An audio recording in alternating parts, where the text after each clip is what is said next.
नमस्कार। बिहार के deputy CM Vijay Sinha का बयान सुनकर बहुत तसल्ली मिला।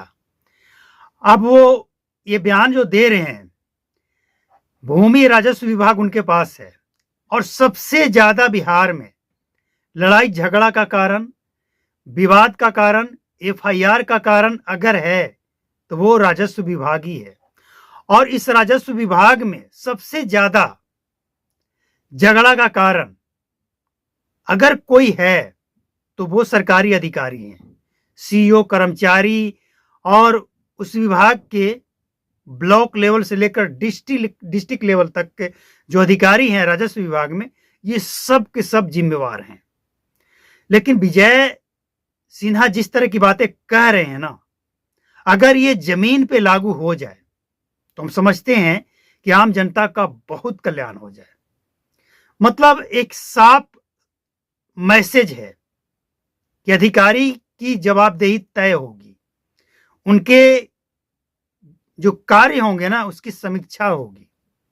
और बेवजह, जैसे पहले था ना, पैसा किसी से लेना है तो बेवजह उसको पेंडिंग में डाल देना है, फिर वो जब रैयत आएगा तो उसके सामने डिमांड रखा जाएगा, और वो खुद नहीं, दलालों के माध्यम से। बिहार में असली खेला तो ये है कि अधिकारी अब बीच में नहीं आते हैं, वो साइड में बैठते हैं और बीच में उनके दलाल होते हैं। आप चले जाइए ना, किसी भी जिला के रिकॉर्ड रूम में चले जाइए, आपको अगर जमीन का कोई भी रिकॉर्ड निकलवाना है, निकल जाएगा। मजाल नहीं कि निकल जाएगा, पहले उससे सर्च करने के लिए 100 रुपए का डिमांड होगा। इसके बाद अगर मिल जाए तो फिर 1000, कम से कम 500 रुपये तय है, और दलाल के माध्यम से जाइएगा तो 1500 रुपया। अब इन सब पे अगर लगाम लगता है, सबसे पहले तो इसी पर लगाम लगाने की जरूरत है।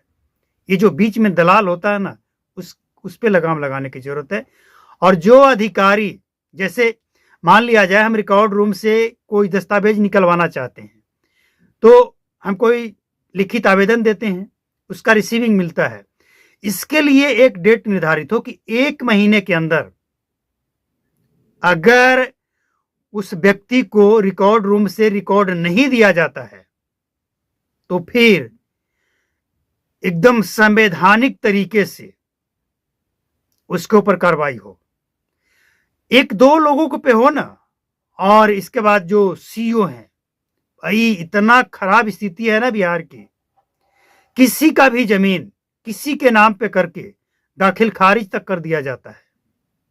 अब जिसका मूल जमीन है, जो ओरिजिनल मालिक है, उसके पास सब कुछ है, लेकिन अब वो चक्कर लगाते लगाते थक जाता है, उसको मिलता नहीं है।